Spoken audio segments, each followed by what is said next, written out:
우리는 지금 신론과 기도 시리즈를 보고 있습니다. 듣고 있습니다. 여기서 해놨네요. 우리 영찬이 영현이가 없어가지고 우리 지원이가 혼자 막 다 하느라 막 정신이 없어요. 그래도 잘 하고 있는 것 같아요. 자, 46장 9절부터 11절 우리 함께 합독하겠습니다. 시작.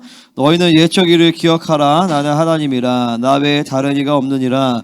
나는 하나님이라. 나 같은 이가 없느니라. 내가 시초부터 종말을 알리며 아직 이루지 아니한 일을 옛적부터 보이고 이르기를 나의 뜻이 설 것이니 내가 나의 모든 기뻐하는 것을 이루리라 하였느라. 내가 동쪽에서 사나운 날짐승을 부르며 먼 나라에서 나의 뜻을 이룰 사람을 부를 것이라. 내가 말하였은즉 반드시 이룰 것이요 계획하였은즉 반드시 시행하리라. 아멘. 할렐루야. 우리 하나님 앞에 영광의 박수 올려드리겠습니다. 아멘. 자, 여러분께 선포하겠습니다. 하나님은 전능하신 하나님이십니다. 또 인사해. 하나님은 주권자이십니다. 또 인사해서 하나님은 선하십니다. 자, 여러분, 우리가 신론과 기도를 하는데 신론이라는 것은 뭐냐면은 하나님은 어떠한 분이신가를 보여주는 것이에요. 그분의 성품, 그분의 속성은 무엇인가를 보여준단 말이죠. 그러면 신론은 기도와 반드시 연결이 되게 돼 있어요. 왜냐면요, 기도 가운데 하나님을 만나기 때문에, 그러니까 뭐냐면 신론, 전능하신 하나님, 거룩하신 하나님, 이런 하나님을 기도 가운데 우리가 만나게 되어진단 말이죠. 그러니까 거룩하신 하나님을 기도 가운데 만날 때 나타나는 현상은 무엇이냐? 거룩이죠, 거룩. 거룩을 통과하지 않으면 하나님을 만날 수가 없습니다. 그러니까 뭐냐면 이 하나님의 속성을 우리가 믿음으로 받고 그 속성이 우리 가운데 풀어질 때 그 하나님을 만나면서 우리 안에 풀어지는 신앙생활의 이 효과들이 있다는 거예요. 제가 이제 어제 했던 거는 뭐냐면은 무소부재하신 하나님, 전지하신 하나님이에요. 여러분, 하나님은 시공간을 초월하십니다. 할렐루야. 그러면 우리의 기도 가운데 시공간을 초월하는 하나님의 역사가 일어나게 되어집니다. 그것은 뭐냐면 과거, 현재, 미래를 초월하여서 하나님의 뜻이 알게 되어집니다. 때론 과거로 돌아가고 때론 미래를 알게 되고 때론 공간을 지나서서 내가 한참 떨어져 있는 곳에 내가 같이 함께 있지 않은 사람을 위해서 기도하는데 그 사람의 영적인 상태와 그 사람이 어떠한 것을 깨달아 알게 돼요. 예전에 우리가 그런 걸 예전에 좀 했었는데 요즘에 잘 안 하는데 뭐냐면요, 사람 이름만 딱 들려주고 그 다음에 하나님의 음성을 들어보는 거예요. 통변도 해보고 그러면은 그 사람에 대해서 전혀 지식이 없어도 시공간을 초월하는 하나님의 임재가 나와 함께하기 때문에 그 사람에 대한 정보를 알게 하세요. 그래서 그 음성을 듣고 그것을 나누면 그 사람의 일치가 정확하게 되어지는 거예요. 이거 우리가 옛날에 훈련을 다 했었거든요. 그게 왜 가능하냐면 전지하시고 무소부재하신 하나님이 우리의 기도 가운데 실체화되어지기 때문입니다. 아멘입니까? 자, 그랬을 때 전지와 무소부재가 우리의 기도 가운데 실체화될 때 우리는 정직해져요. 그래서 왜냐면 뭐든지 알고 계시니까, 그죠? 제가 애들한테 그런 얘기했어요. 자, 너네 엄마가 너희들의 인생을 24시간을 관찰하고 했을 때 어떨 거 아니? 그러니까 소름 끼친대요. 그러니까 보세요. 예담이 그랬어요. 아니라고 했지만 그랬어요. 여기서. 네, 알겠어요. 제일 크게 그랬던 것 같아요. 어쨌든 농담이에요. 근데 보세요. 그쵸? 근데 하나님은 우리를 전지하시고 무소부재하시고 함께 하신단 말이에요. 그 말은 즉슨 뭐냐면은 내가 죄를 지을 때도 그분은 함께 계셔요. 내가 범죄할 때도 그분은 함께 하시고 내가 힘들 때도 그분은 함께 하세요. 내가 남몰래 베푼 선행도 그분을 알고 계신단 말이죠. 그러니까 하나님이 나의 모든 일거수일투족과 24시간 365일 영원토록 함께 계시다는 사실이 여러분 부담스러우세요? 좋으세요? 좋죠. 부담스러울 수도 있어요. 근데 좋죠. 왜냐하면 그분은 사랑이시기 때문에. 나를 관찰하는 목적과 이 새끼가 죄진다 요렇게 보신다라면 부담이 되겠지만 내가 죄질 때 그분은 아파하시고 그분은 슬퍼하시고 내가 힘들 때 나를 도와주시고 내가 도움이 필요할 때 나와 항상 늘 함께 하시는 이 하나님의 전지하심과 무소부재가 믿어지면 언제 어디든지 하나님 앞에 정직하게 기도할 수 있다는 것이. 하나님 힘듭니다. 막 힘들어 죽겠고 막 고통스러운데 거룩하신 하나님 당신의 뜻을 이루시옵소서라고 얘기하기가 쉽지가 않아요. 고백한단 말이에요. 정직하게. 하나님 힘듭니다. 내가 하나님 뜻이 이루어지고 하나님의 뭐 다 알겠는데 지금 너무 힘들다고요 라고 진실하게 고백할 수 있어요. 뭐냐면 하나님의 전지하신과 무소부재를 믿는 사람은요 기도 가운데서 정직하기 때문에 상처가 없습니다. 근데 여러분 이 전지하신과 무소부재를 모른다라면 이렇게 기도하게 돼요. 뭐냐면 하나님 당신은 모르실 거야. 얼마나 힘이 드는지. 근데 보세요. 예수님은 인간이시잖아요. 그분은 인간으로서 모든 고통을 다 경험하셨어요. 그분은 아세요. 그분은 아신단 말이죠. 그러니까 그분의 무소부재와 전지하심을 알기 때문에 그분은 정직하게 거기서 치유가 되어지는 거예요. 거기서 회복이 된다고요. 무소부재와 전지. 근데 많은 경우에 이런 기도가 안 된다. 그렇다면 무소부재하심과 전지하심이 기도 가운데 실체되지 않고 있다는 거예요. 그러니까 보세요. 이 신론과 기도라는 주제가 얼마나 중요한지 아시겠죠? 자, 오늘은요, 전능하신 하나님, 주권자 하나님, 그리고 여기에 선하신 하나님이 같이 움직이게 되어 있습니다. 자, 여러분 보세요. 하나님의 전능하심과 주권, 그분의 선하심이 같이 움직일 때에 많이 기도를 할 수가 있어요. 여러분, 하나님이 전능하신 하나님이 아니다. 그럼 기도해서 뭐 하겠어요? 그죠? 그죠? 기도하면 뭐 하겠어요? 그분이 기도해도 들어줄 수가 없는데 능력이 없잖아요. 그죠? 저한테 백날 기도해 보세요. 효과가 있나? 해줄 수가 없는데. 하나님은 전능하시기 때문에 그분은 기도해도 들으실 수 있는. 근데 많은 경우에 성도님들이 전능하신 하나님을 진짜 믿는가? 전능하시다라는 것과 주권자는 같이 연결이 되어 있어요. 여러분, 이 신성의 그러니까 하나님의 성품 중에서 이 주권자, 그분은 주권자이시다. 그러니까 영어로 sovereign인 거죠. sovereign. He is sovereign. He has sovereignty. 이 주권자라는 것이 창조주의 가장 중요한 자격 중에 하나예요. 주권자는 뭐냐면 그분의 뜻을 이행한다라는 것이요. 전지전능이 안 되면 주권을 발휘할 수가 없어요. 그죠? 우리가 일제치하 때 아무리 주권을 발휘하려고 해도 주권이 없어요. 왜냐면 능력이 없기 때문에. 나라의 권세를 빼앗겼기 때문에 주권이 없었단 말이죠. 자유가 없어요. 근데 하나님은 주권자이세요. 그분의 뜻은 반드시 이루십니다. 할렐루야. 그분의 뜻은 변개치 않습니다. 그분이 결정하시면 그분은 이루십니다. 아멘. 제가 어제 전지하심에 대해서 얘기할 때 그런 얘기했어요. 뭐냐면요, 이걸 풀어놓고 가야지 될 것 같아요. 뭐냐면요, 전지하심이라는 것은 아담과 하와가 범죄할 것을 하나님이 아셨을까요? 모르셨을까요? 우리 이거 잘 아시는 분들은 조용히 하고 계세요. 하나님이, 왜냐면 이거 자주 얘기했기 때문에 우리 예전부터 있었던 성도님들은 아담과 하와가 범죄할 거를 하나님이 아셨을까요? 모르셨을까요? 집사님. 아셨을 것 같아요? 그럼 하나님이 다 짜고 치는 고스톱 하셨네요. 놀부처럼 제비다리 부러뜨리고 제비다리 고쳐주고.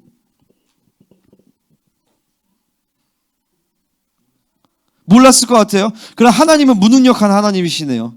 전지전능도 없으신. 걸려들었어.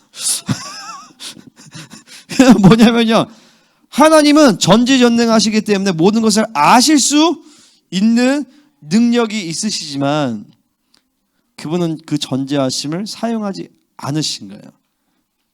여러분 보세요. 이게 어떻게 가능할까요?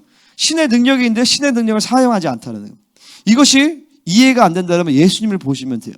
예수님은 신이시지만 신의 특권과 능력을 사용하지 않으셨어요. 그걸 성육신이라고 하죠. 그래서 완전한 인간이 되어 오셨어요. 근데 왜 그러냐? 왜 그러냐면 보세요. 얘가 앞으로 어떻게 될지 다 알아요. 그러면 뭐가 무너지냐면 사랑이 무너지는 거예요. 사랑이 안 돼, 사랑이. 뭐 할지를 다 알아. 앞으로 얘가 뭘 선택하고 뭐라 하면은 딱 보면 아면 기계 같아. 로봇처럼 얘가 어떻게 인생을 딱 하는 뻔히 안다라고 봐봐요. 그러면 이게 사랑이 안 되는 거지. 자유지는 그런 게 아니에요. 자유지는 그 선택에 대해서 철저하게 자기가 선택한 대로 그 인생이 만들어간다는 거예요. 근데 왜 그러셨을까? 하나님이 그냥 로봇처럼 순종만 하게 만들면 되는데 왜 그러셨을까? 왜냐면 사랑 때문에 그런 거예요. 사랑 때문에. 로봇처럼 순종만 하면 그건 사랑이 안 되죠. 사랑의 속성은요, 자발적이어야 돼요. 자유의지가 있어야 돼요. 그래서 하나님은 그 엄청난 리스크를 감당하시면서 자유의지를 인간에게 주셨고, 그 자유의지를 갖고 인간이 범죄하였을 때라도 그 사랑의 관계를 회복할 수 있을 십자가 프로젝트를 만드신 거예요. 그래서 애초부터 십자가를 짊어져야겠다라고 사람을 창조하신 것이 아니라, 하나님의 계획하는 십자가 사건은요, 본류가 아니었어요. 본류. first, 그러니까 첫 번째 메인 그 전략이 아니었단 말이죠. 왜냐면 하나님의 인간이 계속 타락하지 않고 하나님과 교제하면서 갈 것에 대해서 하나님은 그걸 생각했단 말이죠. 원래는요. 왜냐면 사랑하기 때문에 믿어준 거예요. 근데 인간이 너무 빨리 범죄했어요.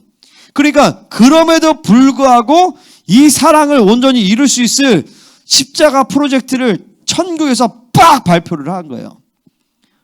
빡 발표를 한 거죠. 자, 보세요. 제가 이제 그런 얘기 했어요. 하나님의 전지하심은 산이가 앞으로 내일 뭘 먹을 거고, 뭘 하다가 뭐 돌불에 넘어지는데 볼돌이 넘어져가지고 이런 것들을 아는 것이 전지가 아니라, 하나님의 전지하심이 아니라, 하나님의 전지하심은 우리 산이가 무엇을 선택을 해도 하나님은 그 당신의 전지하심을 사용하여서 이 한 사람의 인생을 최고의 선으로 갈 수 있는 완벽한 계획을 가지고 있는데 그 전지하심을 쓰시는 거예요. 아멘이십니까? 그러니까 뭐냐면 내가 어떤 것을 선택해도 하나님은 모든 것을 다 동원을 해서, 전지전능을 다 동원해서 내가 하나님의 예정을 이룰 수 있도록 이끄시는 데 전지하심을 쓰신단 말이에요. 이놈이 어떻게 돼서 나중에 가다가 잘 되다가 타락했다 그런 걸 얘기하는 것이 아니라, 전지하심은 그렇게, 그러니까 하나님의 전지하심은 모든 대안을 다 갖고 계신다라고 보면 됩니다. 보세요. 인생에 대해서 하나님의 전지하심은, 자, 이렇게 비유를 할 수 있어요. 자, 하나님은 영화 감독이에요. 우리의 인생 가운데, 우리의 인생을 영화로 비유했을 때 하나님은 우리의 인생의 영화 감독인데, 각 사람이 주인공이에요. 예, 그런 거를 이제 국어에서는 옴니버스식 그 스토리라고 그래요. 뭐냐면 여러 개의 스토리가 있는데 각자마다 다 주인공인 거예요. 여러분 다 주인공이란 말이죠. 다 주인공이고, 그러니까 우리 여러분의 인생 가운데서는 내가 조연이죠. 그죠? 그래서 이제 내 인생 가운데 막 하나님과 동행하다가 또 목사님 이렇게 해서 이렇게 뭐지. 근데 이제 그러니까 다 여러분이 주인공이세요. 그때 이제 하나님이 감독이신데, 하나님의 전지하심은 그 모든 영화에 대한 대사를 가지고 있는 것이 아니에요. 하나님의 전지하심은 대사를 갖고 있는 것이 아니라 배역과 전체적인 스토리 구성은 있는데, 그 스토리 구성에 있어서 대본이 없어요. 이 영화는요. 그 대본은 어떻게 쓰냐? 여러분들이 하나님과 관계하시면서 그 대본을 써가시는 거예요. 그죠? 그러니까 어떻게 해야 돼요? 대사를 멋있게 쳐야 되겠죠. 그죠? 대사를 멋있게 치셔야 돼요. 아따 시방 이런 게 하지 마시고, 아버지, 어떤 상황이든지 간에 내가 하나님만을 사랑하기 원합니다. 막 이런 멋있는 대사들을 준비를 하셔가지고 대사를 치세요. 그러면 하나님께서는 그 모든 대본을 가지고, 이 감독은요, 모든 새롭게 만드는 대본을 통해서 완벽한 스토리를 만들어서 여러분의 인생을 가장 최고의 멋있는 영어로 만드시는 것이 하나님의 전지하심이에요. 아멘이시죠? 그래서 보세요. 때로는 주인공이 넘어지기도 합니다. 좌절도 해요. 때로는 낙심도 합니다. 하지만 또 은혜를 받고 하나님 앞에 또 일어납니다.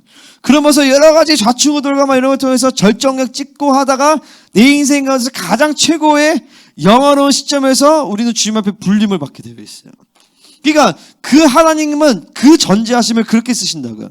몇 년 뒤에 죽을 거다 이렇게 하시는 것이 아니라 지금 계속 매 순간을 하나님과 만들어가는 거예요. 자, 여러분, 성경은요 숙명론이 아닙니다. 성경은 운명론이 아니에요. 성경 하나님의 나라는 내가 이 주권자이신 하나님과 자유주의를 갖고 동행하면서 이 멋있는 스토리를 만들어가는 것이 이 하나님의 나라인 것입니다. 아멘입니까? 자, 이게 주권자의 하나님의 전지전능하심이었어요. 근데 하나님의 전능하심과 주권, 그리고 하나님의 사실 우리 오늘 주제는 이건데, 하나님의 전능하심, 그분의 주권이 믿어져야지만 기도를 할 수가 있어요. 그죠? 근데 보세요. 그분이 뜻이 이루어져요. 그분의 뜻을 갖고 있다는 건 주권자라는 것이고 그 뜻을 반드시 이루신다는 것이 전능하시다라는 거예요. 그죠? 근데 보세요. 그분의 뜻을 반드시 이루신데 그 뜻이 선해야 돼요? 아니면 악해도 돼요? 반드시 선해야 되죠. 그죠? 그러니까 선하신 하나님까지 세 가지 성품이 함께 믿어져야지만 우리는 기도를 할 수가 있는 것이에요. 아멘이죠? 자, 이것에서 하나님 뜻대로 되게 해주세요. 근데 마음 깊숙이에서 하나님 뜻대로 되는데 이게 좀 안 좋은 결과면 어떡하지 이렇게 생각할 수 있잖아요. 그죠? 근데 하나님 뜻이 최고의 선이다라는 것을 믿어야 합니다. 제가 주중에 우리 아이들한테 그런 얘기를 했어요. 뭐냐면요. 자, 욥기서를 보면 하나님이 참 거시기하다. 뭐냐면 욥이 아무 잘못을 안 했는데 당대 최고의 의인이었던 욥을 하나님이 시험해가지고 인생이 완전 개판이 되잖아요. 그죠? 제가 그렇게 물어봤어요. 자, 이 스토리에서 하나님의 선하심을 우리가 어떻게 알 수 있냐? 왜 하나님은 선하시냐? 제가 이렇게 얘기했어요. 그랬더니 이제 뭐라고 대답했죠? 니네가?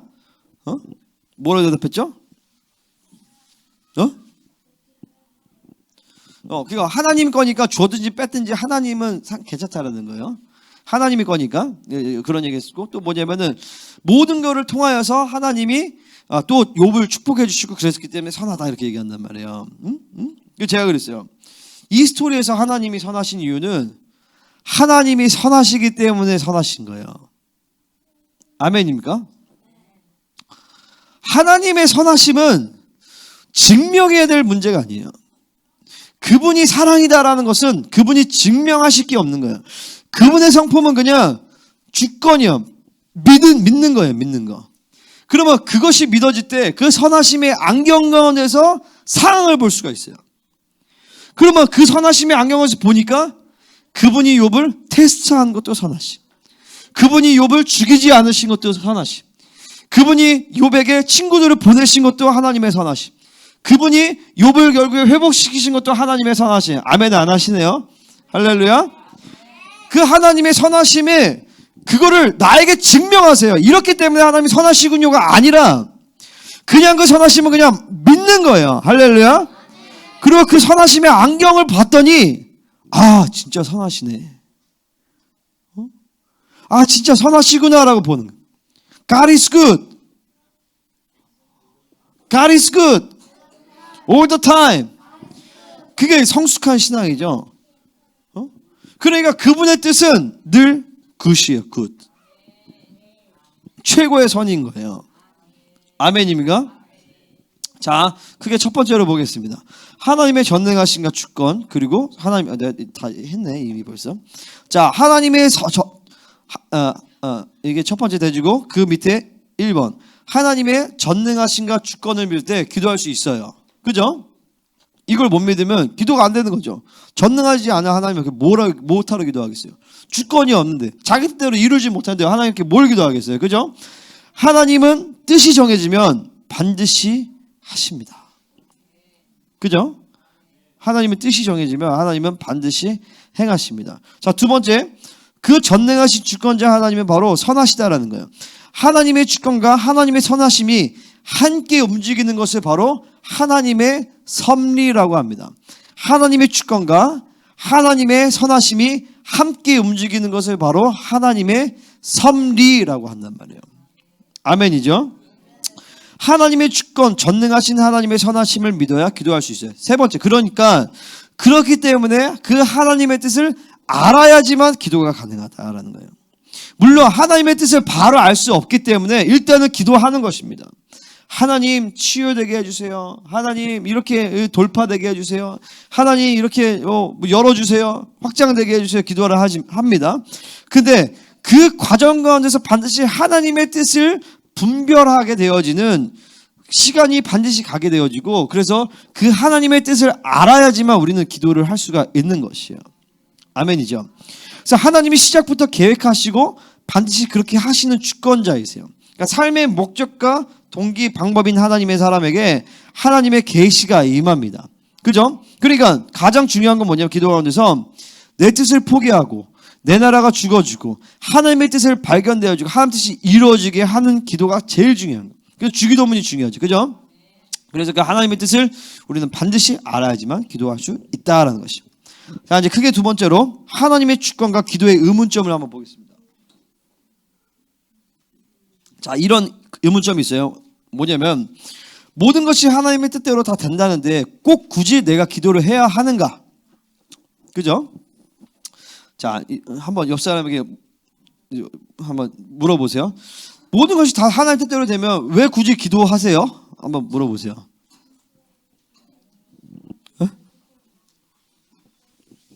자, 두 번째. 자, 따라 기도가 하나님의 뜻을 바꿀 수 있는가? 왜냐하면 성경에서 보면 기도를 통해서 하나님의 뜻이 바뀌어지는 것 같은 그런 스토리가 있거든요. 그죠?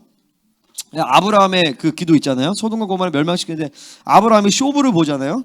50명, 40명, 30명, 10명까지 깎는단 말이죠. 하나님의 뜻을 바뀐 것인가? 자, 또 어떤 질문이냐면 하나님의 뜻대로 다 행하신다라면 자유의지는 왜 주셨는가? 하나님은 당신 뜻대로 다 행하신다며. 그럼 왜 굳이 자유의지를 주셨는가? 그죠? 그리고 또 그 뜻대로 기도하면 무조건 응답이 되는 것인가? 라는 기도의 의문들이 있습니다. 그죠? 자, 이사야서 38장에서 보면 히스기야가 이제 죽게 되어져.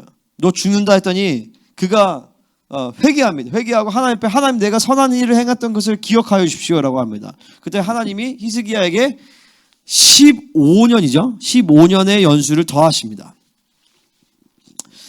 또 모세의 출애굽기 32장에서 보면 모세가 중보합니다. 이스라엘 백성들이 그 금송아지를 숭배해가지고 하나님이 이스라엘을 진멸하려고 하십니다. 그랬더니 야 모세야 다 싹 죽여버리고 너 나랑 같이 시작하자 다시. 그랬더니 모세가 아닙니다 하나님. 그러면 하나님이 이스라엘 자기 백성을 광야에서 죽이시려고 한다라고 열방에 있는 사람들이 욕합니다. 그러면서 이제 하나님 자기의 생명을 걸고 중보를 해서 하나님의 뜻을 돌이키죠. 그죠? 자, 그러면 하나님은 당신의 뜻이 바꾸신 것인가? 어떻게 생각하세요? 하나님의 뜻이 바뀐 것인가?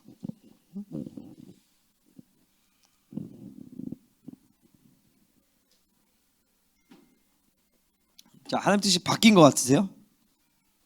바뀐 것 같습니다. 손 들어보세요. 안 바뀐 것 같습니다. 손 들어보세요. 아니, 안 드신 분은 그 회개하세요. 자, 다시 이제 바뀐 것 같습니다. 손 들어보세요. 자, 안 바뀐 것 같습니다. 손 들어보세요. 아니야, 모르겠습니다. 없어요. 다시 다 바뀐 것 같습니다. 1번 손 들어보세요. 자, 두 번째 안 바뀐 것 같습니다. 손 들어보세요. 왜 안 드세요? 하나님의 뜻이 바뀐 것이 아니라 하나님의 본래의 뜻을 찾은 것이에요.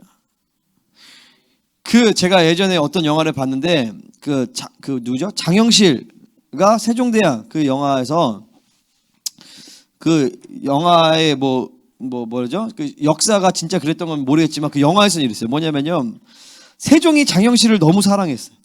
그러니까 이제 세종은 장영실을 통하여서 중국으로부터 독립을 해가지고 이게 이제 이제 자기들의 시계를 찾고 싶은 거예요. 시간에 대해서. 왜냐면 중국의 시계에 의존했기 때문에. 그리고 이제 한글도 이제 만들어서 중국의 이제 그 문자를 버리고 한글에 독립적으로 이렇게 하고 싶었단 말이에요. 그걸 장영실이 많이 도와줬어요. 근데 이제 조선의 사대부들이 중국의 이제 그 중국 친중이죠. 친중. 그러니까 이제 이게 장영실을 죽여버려야 되는 거예요. 그래가지고 수를 써가지고 이제 장영실을 이제 이렇게 해가지고 이제 보내려고 하는데 세종은 장영실을 살리고 싶은 거예요. 그러니까 이 사대부들이 이제 딜을 하는 거죠. 폐하, 이 한글을 버리시면 우리가 장영실을 살려주겠습니다. 그게 왜 그러냐면 장영실이 범죄하는 것이 드러나는데 장영실을 살리기 위해서는 왕이 그냥 내 몸대로 장영실 살려 이러면 명분이 없어요. 하나님 이게 나라는요. 왕의 명분이 없단 말이죠. 그러니까 뭐냐면요. 옆에 우의정 좌의정이 폐하 장영실이 그래도 이런 걸 해서 공이 세웠으니 그 형을 면하여 주시고 살려 주시기를 뭐 송축하나이다? 뭐라 해야 돼? 통촉하나이다 이러잖아요. 그죠? 그랬더니 그래 짐이 그대의 명대로 하여라 이렇게 한단 말이에요. 그러니까 내가 그 영화를 보면서 이야, 아니 왕이 그냥 지 마음대로 하면 되는데 그거를 못 살려가지고 그렇게 해서 결국에 어떻게 되냐면 장영실이 내가 잘못했다. 내가 왕을 죽이려 했다. 장영실이 자기가 스스로 해서 이제 폐하 왕한테 그러는 거예요. 폐하, 당신은 그냥 당신이 원하는 대로 하십시오. 나는 내가 죽겠으니. 갑자기 여기 은혜가 되죠.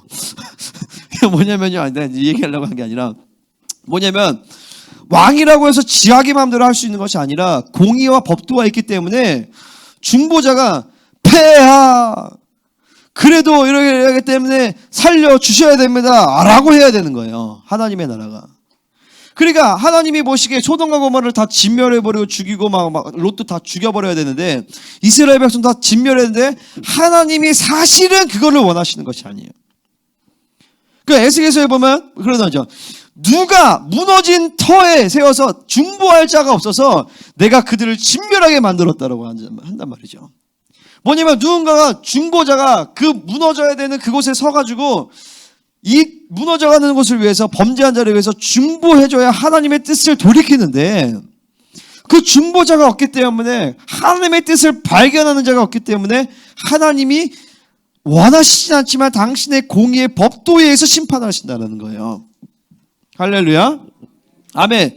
그러니까 하나님의 뜻이 바뀐 게 아니라 하나님의 본래의 뜻을 모세가 찾은 것이죠. 아멘이십니까? 히스기야도 마찬가지예요.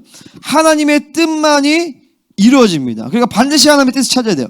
하나님의 뜻은 바뀌지 않아요. 전체적인 뜻은. 근데 그 전체적인 전략 가운데서 전술은 바뀔 수가 있어요. 그래서 하나님의 뜻이라는 차원보다도 하나님의 그 뜻을 이루시는 방법론의 차원에서는 조금 달라질 수 있다는 것입니다. 그러니까 우리는요, 성숙한 기도의 자리로 들어가기 위해서는 하나님과의 깊은 교제 안에서 하나님의 숨겨진 그 뜻을 찾아야 되는 것입니다. 모세와 같이. 그래서 모세는 하나님의 마음을 아는 자인 거예요. 아브라함은 하나님의 마음을 알고 그 뜻을 한 것이죠. 그러니까 소돔과 고모라 전체를 다 멸망, 그러니까 하나님의 뜻이 소돔과 고모라 전체에 대한 멸망에 대해서 하나님의 뜻은 변하지 않았어요. 하지만 그 아브라함의 중보를 통해서 롯의 자녀들과 롯과 롯의 자녀를 구출을 한 것이죠. 아멘입니까? 자, 두 번째로 그 뜻을 성취시키기 위해서 하나님은 함께 기도하는 의인들의 협력을 사용하신다는 거예요. 왜 그러냐면 하나님은 이 땅에 대한 통치권을 사람에게 맡기셨기 때문에 사람이 의인들이 함께 기도로 협력을 하지 아니하면 하나님의 그 뜻을 독단적으로 이루실 수가 없어요. 그래서 반드시 아모스 3장 7절의 말씀처럼 하나님은 자기의 뜻을 그 종 선지자들에게 보이지 아니하시고는 행하심이 없다라고 하는 것입니다. 반드시 그 종 선지자들이 인간 의인들이 맞습니다 하나님 당신의 뜻대로 행하시옵소서라고 결정을 확증을 해줘야 돼요. 그래서 교회가 만물을 다스리는 권세가 있다는 것입니다. 왜냐하면 교회가 그것을 확증해주지 않으면 그 뜻이 이 땅 가운데 풀어지지 않거든요. 하나님의 뜻이 이 땅을 축복하고 이 땅에 부흥을 일으키고 여기에 전 세대를 회복시키고 다음 세대를 세우고 이곳에 하나님의 나라가 임하기를 원하시지만 그 뜻을 그 교회가 발견하지 않고 그 뜻대로 기도하지 아니하면 하나님의 뜻은 사장된다라는 것입니다. 그 우린 기도 가운데서 이 하나님의 뜻이 무엇인가? What is His master plan? 그분의 마스터 플랜이 그분의 뜻이 무엇인가를 깊은 기도 가운데서 받고 그것을 선포하는 기도가 굉장히 중요하다는 것입니다. 모든 것을 하나님 다 허락하였지만 기도를 통해서 에스겔 36장 30절에 보면 하나님이 예언의 말씀을 주시고 그래도 너희가 기도해야 된다고 얘기를 해요. 예언을 했다고 그냥 저절로 자동적으로 이루어지는 것이 아니라 우리가 기도해야 그 뜻이 풀어지는 것입니다. 마지막에 계시록의 인류에 대한 심판도요. 의인들의 기도의 향이 막 올라가고 그 기도의 향에 근거해서 이 땅을 심판하시게 되어지는 여기 나오네. 너희 사방에 남은 이방 사람. 자, 한번 같이 읽어보겠습니다. 시작.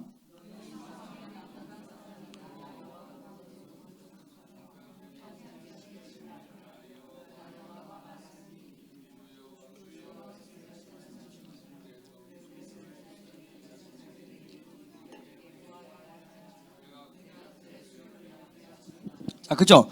그래도 이스라엘 족속 이같이 자기들이 이루어지길 내게 구하여야 할지라. 아멘. 그러니까 기도해야 되겠어요? 안 해도 되겠어요? 기도를 반드시 해야 되겠죠. 그래서 이 기도가 그냥 단순히 기도하면 이게 아니라 막 전문적으로 해야 돼. 기도가요. 전문적인 기도 사역자들이 일어나야 되는 것입니다. 아멘입니까? 막 밥만 먹고 기도하고 하루에 막 5시간, 6시간, 막 10시간 기도할 수 있는 전문 기도자들이 공동체 가운데 있어야 되는 것입니다. 아멘입니까? 그래서 막 하루에 12시간 혹은 24시간 중보 체인으로 돌아가가지고 계속 기도의 향이 끊이지 않게 공동체 가운데 그런 전문적인 기도팀들이 세워져야 돼요. 아멘입니까? 자, 나는 할 줄 아는 게 없어서 기도만 해요. 기도밖에 못해요. 그 기도가 제일 많이 하는 것이에요. 기도가 가장 많은 일을 합니다. 아멘?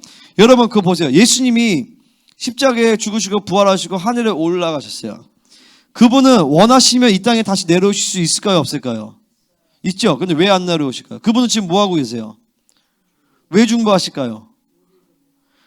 그러니까 왜 중보하시겠어요? 그분이 He can do so many things. 그분이 할 수 있는 건 너무 많아요. 근데 왜 중보하고 계세요? 그게 가장 효과적인 사역이겠지. 그분이 하시는 사역 중에서. 그분이 하는 사역 중에서 가장 효과적인 사역이 중보이기 때문에 그분은 그렇게 하시는. 그러니까 우리도 마찬가지예요. 우리가 하는 사역 중에 가장 효과적인 사역은 사실은 중보기도가 될 줄 믿습니다. 중보기도가 해야 돼요. 중보기도. 기도가 해야 되는 것이 기도예요. 아멘입니까? 자, 세 번째로 자유의지를 갖고 스스로 하나님의 뜻에 순종을 해야 되는 것이에요. 그냥 하나님이 내 뜻대로 마음대로 되는 게 아니라 우리는 하나님의 뜻은요 폐하해지지 않습니다. 하지만 내가 순종하지 않을 때 그래도 하나님의 뜻은 성취가 되지만 중요한 건 나는 폐하여지는 거예요. 그러니까 자유의지를 갖고 자발적으로 하나님의 사랑을 선택할 수 하나님이 있게 하셨어요. 그래서 기도는요 하나님의 전능과 주권을 붙잡고 하나님의 뜻에 자발적으로 함께 하는 것입니다. 아멘. 그러니까 하나님은요 어찌됐든 당신의 뜻을 이루어 가십니다. 아멘. 하나님이 우리에게 막 비전을 주시고 소명을 주시고 막 그랬어요. 근데 우리 가운데서 아니 나는 그거 버립니다. 나는 내 멋대로 살 것입니다. 그래도 하나님은 당신의 뜻을 이루십니다. 순종하는 자를 통하여서. 하지만 그 뜻은 순종하는 자에게는 이루어지지만 순종하지 않는 자에게는 그 뜻이 죽어지는 것이에요. 아멘. 그러니까 여러분 가운데 하나님의 뜻이 잉태되어지기를 소망합니다. 여러분 하나님의 뜻을 다 행산하시기를 바랍니다. 아멘. 자, 네 번째. 기도 응답은요. 하나님의 사랑의 배려이다라는 것이에요. 하나님은요. 자판기가 아닙니다. 중언부 하나씩 인격적인 그 하나님과의 관계를 상실하고 중언부 하나씩 하나님 이거 해주세요. 저거 해주세요. 저거 해주세요. 계속 반복적으로 이거 해주세요. 저거 해주세요. 저거 해주세요. 그 자판기가 아니에요. 하나님은 인격적이신 하나님이십니다. 그분은 우리의 기도 제목 그 내용보다도 기도자의 존재에 응답을 하시는 하나님이세요. 아멘. 할렐루야. 아멘 할 때 말씀이 믿음으로 들어갑니다. 기도의 목적은요. 기도 응답을 받는 것 자체가 아니라 기도의 목적은 기도의 시간을 통해서 하나님을 닮아가는 것이 목적입니다. 아멘. 자, 때론 기도 가운데서 기도의 응답이 내가 원하는 A가 아니라 B가 될 수 있어요. 그 과정을 통해서 하나님을 만나가는 것이. 그 과정에서 내가 또 회개하고 성장하는 것입니다. 믿음이 성숙해지는 것이에요. 할렐루야. 자, 그래도 아멘을 잘 안 하시네요. 자, 이제 말씀을 믿음으로 받기 위해서 어떻게 됩니까? 자, 두 번째 어떻게 돼요? 눈으로 쳐다봐야 돼. 눈으로 말씀을 눈으로 그러면 말씀이 들리다가 말씀이 보이기 시작해요. 응? 그리고 계속 더 집중하면 말씀이 보이는 게 아니라 말씀 안으로 들어가게 돼. 그러면 말씀이 만져지기 시작합니다. 할렐루야. 자, 그래서 기도의 응답은요 하나님이 자판기처럼 되는 것이 아니라 그분과 그러니까 기도를 배워나가야 돼. 계속 기도를 배워나가야 돼요. 응? 그래서 이제 기도는 이 삼위 하나님과의 역동성에서 기도가 계속 움직인단 말이죠. 그러니까 뭐냐면 기도하다가 갑자기 하나님의 뜻을 막 발견하면서 가다가 믿음이 죽어져. 그러면은 다시 하나님께 딱 나아가면서 믿음을 다시 공급을 받아야 돼요. 그러다가 기도하다가 막 믿음이 약해진다. 그러면 막 영적 전쟁을 해야 되고 그러면서 하나님의 뜻이 무엇입니까? 성령님께 물어보고 교제하면서 그러면 보세요. 이 기도가 정말 합당한 기도인가? 내가 솔직히 말해서 이 옆에 우리 여기를 더 확장하고 그런 거에 대해서 내가 기도는 하지만 하나님의 100% 하나님 뜻이다라는 확증이 제가 솔직히 아직은 없어요. 그래서 기도는 하지만 하나님의 뜻은 이래요. 뭐냐면 하나님의 뜻은요, 야, 담대하게 구하라. 하나님의 뜻은 뭐냐면요, 째째하게 구하지 말라는 거예요. 저게 국한된 것이 아니라 하나님 공간을 확장시켜 주시고, 그리고 그렇게 할 수 있는 사역의 사이즈와 그리고 우리가 할 수 있는 역량이 커지게 하여 주십시오. 저는 이렇게 하는 기도예요. 그런데 100% 확증이 되지 않는 기도 제목들이 있어요. 근데 그것은 그냥 기도예요. 왜냐, 하나님의 뜻이 발견될 때까지. 제가 우리가 학교를 놓고 기도할 때가 있어요. 학교를 하는 것이 하나님의 뜻이 분명했어요. 계속 기도했습니다. 근데 기도에도 별로 그게 없었어요. 근데 어느 순간에 기도의 분량이 차니까 한순간에 학교가 잉태되어 버렸어요. 제가 요즘에 계속 기도하는 것 중에 하나가 뭐냐면요, 24시간 중보. 아니, 24시간 중보가 돌아가기 원합니다. 지금 전혀 돌아가지가 않고 있어요. 근데 어느 순간 하나님이 기도의 분량이 딱 차잖아요? 그러면 한순간에 만들어질 것이에요. 아멘 좀 하세요, 제발 좀. 아멘? 아멘. 아멘. 아멘 할 때 믿음으로 받습니다. 자, 여러분, 모든 것이 마찬가지거든요. 자, 그런 사파가 있어요. 뭐냐면요, 기도를 비유한 건데, 어떤 사람이 땅굴에서 막 땅을 캡니다. 막 이렇게 탄광에서 막 금을 캐기 위해서 막 캐요. 어마어마하게 했어요. 이제 한 번만 더 캐면 금강이 터져요. 근데 안 되나 보다 하고 뒤돌아서요. 이게 기도라는 거예요. 응?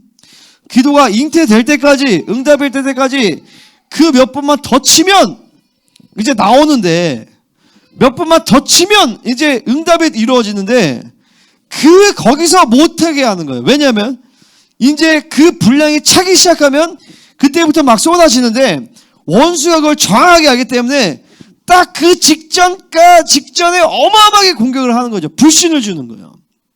할렐루야. 아멘. 그러니까 하나님의 뜻이 인생 가운데 이루어지지 않는 것입니다.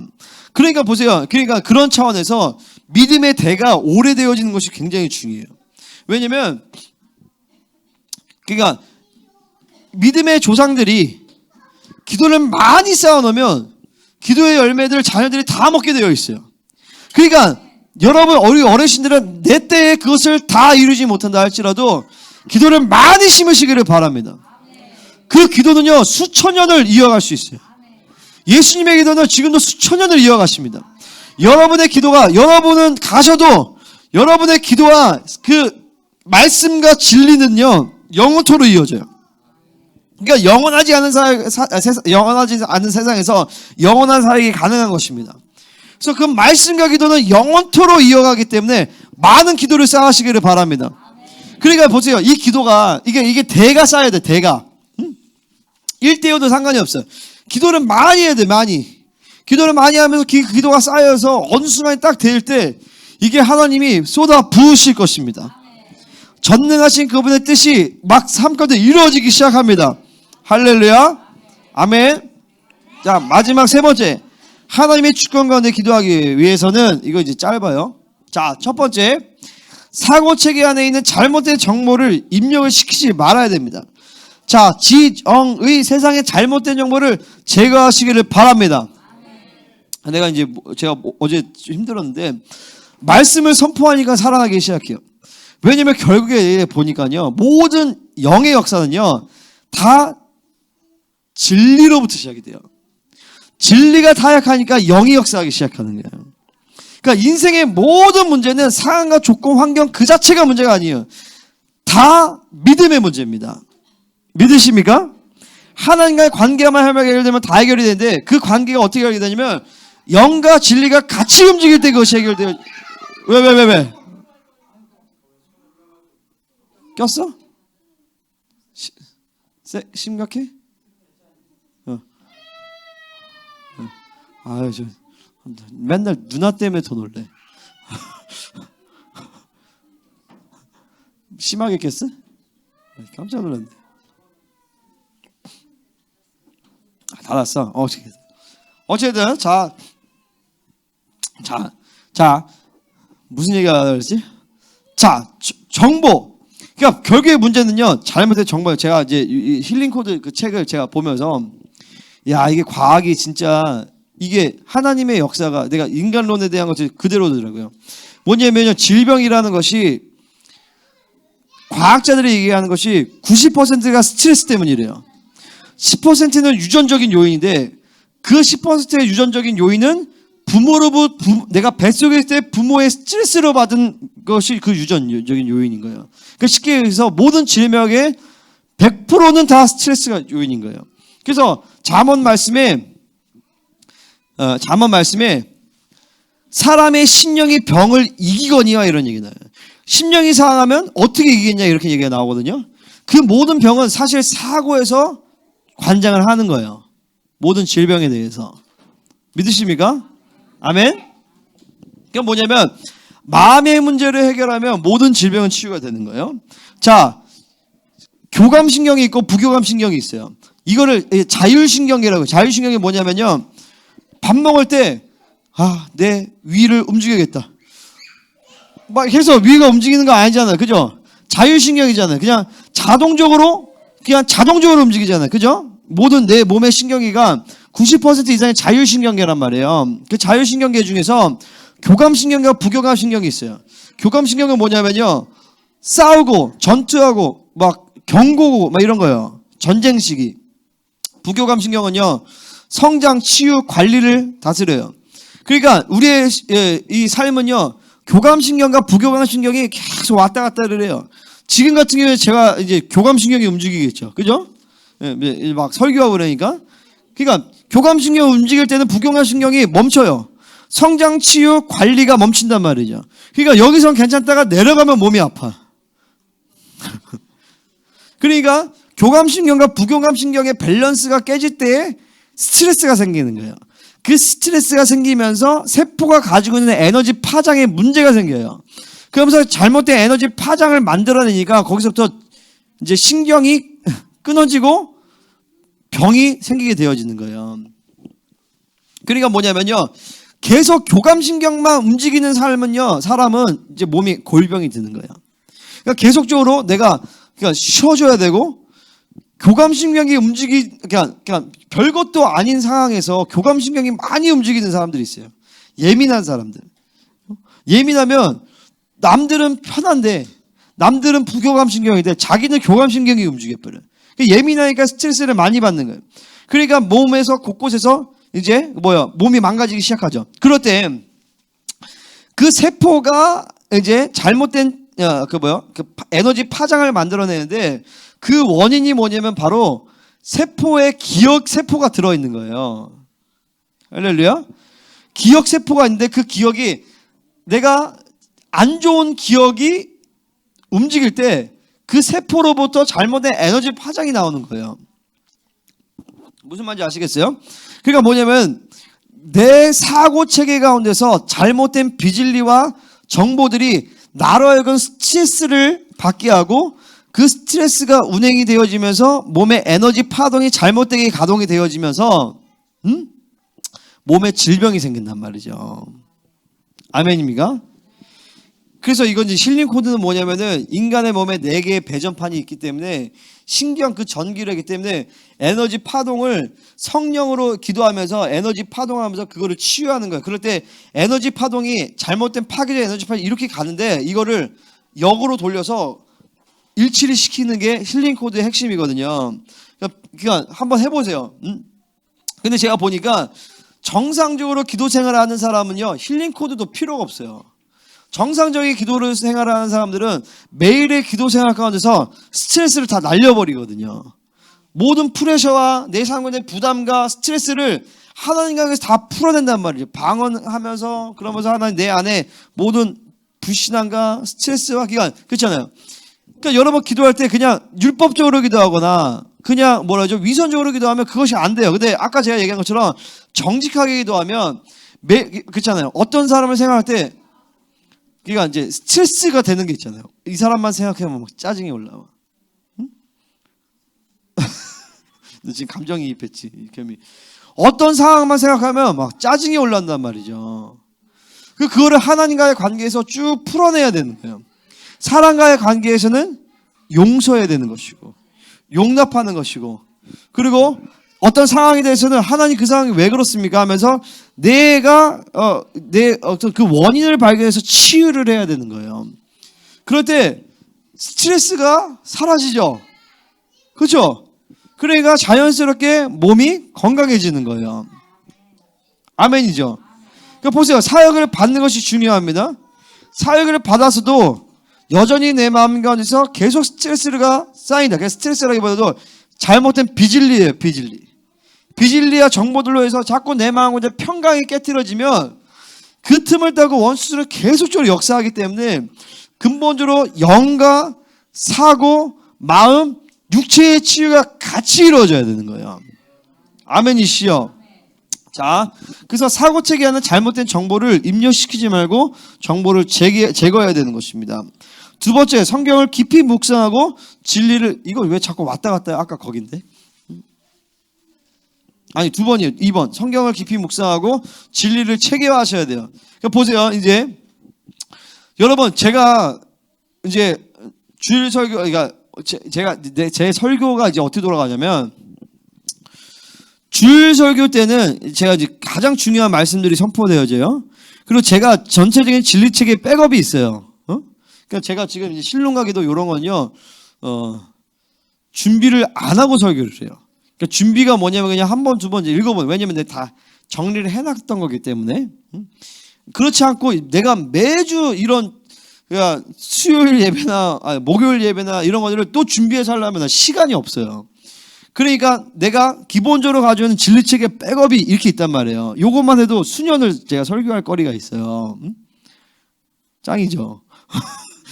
그러고 나서 요것만 있는 게 아니라 주일에 하는 것은 그때그때 새롭게 정리하면서 하는 거예요. 그러면 제가 이게 내가 지금 백업이 돼 있단 말이에요. 주일에 하는 거를 여기다 백업을 시켜요. 백업을 시킨단 말이죠. 그리고 이제 내가 이제 또 캠프를 하거나 이럴 때는 이미 선포됐던 말씀을 다시 끄집어내서요. 필요한 것들을. 그러니까 뭐냐면요. 주일에 말씀이 선포되어지죠. 그럼 이제 그걸 갖고 여러분이 셀을 하셔야 돼. 그럼 집에서 또 한 번 정도 더 들으셔야 돼. 픽처링을 하시고, 셀 모임을 하시고, 그 다음에 만약에 집회하거나 캠프를 하면 그 말씀 또 듣게 돼 있어요. 뭐냐면요. 계속적으로 이제는 이전에 교회에서 어떻게 신앙생활 하실지 모르겠지만, 여기 KCC에서는 여러분들이 진리에 목숨 거셔야 됩니다. 말씀을 픽처링을 해가지고 이것들을 그냥 듣고 좋네요, 은혜 받았네요가 아니라 여러분들이 설교를 할 수 있어야 되는 것이. 아멘. 그렇잖아요. 그래야 사역을 하죠. 그래야 사역을 하실 거 아니에요. 어디 가서든 설교를 하시고 말씀을 선포하시고 이럴 거 아니에요. 제목만 딱 갖고, 그러니까 저 같은 경우에는 내가 이거 지금 설교 준비가 저는 거의 뭐 필요가 없어요. 그냥 쭉 보고 이제 목요일도 그렇고. 근데 이제 주일 설교는 좀 달라요. 주일 설교는 이제 좀 깊이 좀 하고 제가 이제 준비를 하는데, 그런 것처럼 여러분이 가지고 있는 말씀의 백업이 많아야 돼요. 할렐루야. 설교를 안 한다 할지라도 셀에서 말씀을 풀어줘야 될 거 아니에요. 그죠? 새 성도가 왔을 때 그 사람들에게 말씀을 가르쳐 주셔야 되잖아요. 양육을 할 수 있어야 되잖아요. 그죠? 아멘. 그죠? 아멘. 모든 사역의 핵심이 말씀인데, 말씀에서부터 사역이 되어지는 건데, 말씀으로부터 성장이, 그리고 그래야 영적으로 성장합니다. 할렐루야. 진리를 체계할 때 무엇이 하나님의 뜻인지가 정확하게 더 분명하게 알게 되어집니다. 세 번째, 하나님의 뜻만을 행하는 데 전념하시기를 축원합니다. 아멘. 그러니까 늘 우리는 그래요. 제가 목요일에도 진짜 예배 드리기 싫었어요. 너무 막 힘들고 그러니까 이게 몸이 힘들다기보다도 갑자기 약간 우울증 걸린 사람처럼 막 제가 그랬어요. 그래가지고 그래서 제가 이제 그랬어요. 우리 아내한테, 우리 박유라 사람한테, 여보, 그러니까 어떻게 여보 예배, 근데 애들이 그러니까 그러면 오늘 예배를 쉬든지, 그래서 그래, 근데 애들은 그걸 모르고 계속 준비를 하고 있어. 그 내가 물어봤어요. 여보, 하나님의 뜻이 뭘까? 하나님의 뜻이 예배 안 하는 건 아니겠지. 그래, 그러면 하자. 그러니까 하니까 갑자기 하나님이 역사를 했거든요. 근데 우리는 때로는요, 그러니까 뭐라 하죠? 때로는 아니라 너무나도 많이 내 뜻을 너무 고려를 많이 하세요. 하나님의 뜻은 무엇일까? 하나님의 뜻에 집중하시기를 바랍니다. 하나님의 뜻만 하는데 우리는 전념해야 될 줄 믿습니다. 네 번째, 창조주와 함께 일하는 존귀한 자비구심을 가져야 돼요. 뭐냐면 기도를 통해서 하나님의 뜻을 우리가 끌어내리면서, 그러니까 기도의 스케일과 사이즈가 내 중심에서 하면 이거를 못 느껴요. 근데 기도의 사이즈가 하나님과 함께 일할 때, 하나님의 수준으로 올라갈 때 우리는 창조주와 함께 일하는 존귀감과 자부심을 갖게 되어지는 것입니다. 마지막 5번째, 신앙의 선배들에게 늘 배우는 겸손함을 갖고 공동체 안에서 서로 기도를 해야 되는 것입니다. 자, 보세요. 그러니까 이게 어쩔 때는 목회자 입장에서 보면 딱 하나님의 뜻이 분명할 때가 있는데, 이 성도님들을 그러니까 상담하면 이거에 대해서 무엇이 하나님 뜻인지 모르요 그럴 때가 있어요. 그러면 그냥 그래도 이제 하나님과 교제하면서 본인의 뜻을 발견해 나가는 게 중요하죠. 근데 우리는 겸손함이 필요합니다. 저도 이제 중요한 거 꼭 목사님이랑 같이 얘기하고 상의하고, 그리고 저는 이제 나는 이제 대화하는 걸 좋아해요. 그래서 우리 아내와도 얘기하고 또 공동체 안에서 서로 얘기하고 무엇이 하나님의 뜻인가, 그럴 때 서로 얘기할 때 분명해지거든요. 굉장히 객관화되고 분명해져요. 그러면서 하나님의 뜻을 발견하고 그때 또 함께 공동체 안에서 서로 기도할 때 100% 응답이 되어지는 것입니다. 할렐루야. 하나님, 오늘 이 시간에 이 7년과 기도, 전능하신 하나님, 주권하지 않는 하나님의 선하심이 우리 가운데 실체해야 될 것을 예수의 이름으로 선포합니다. 아멘. 하나님께서 오늘 강력한 기도의 혁명이 일어나게 하여 주시옵소서. 우리 같이 기도하겠습니다.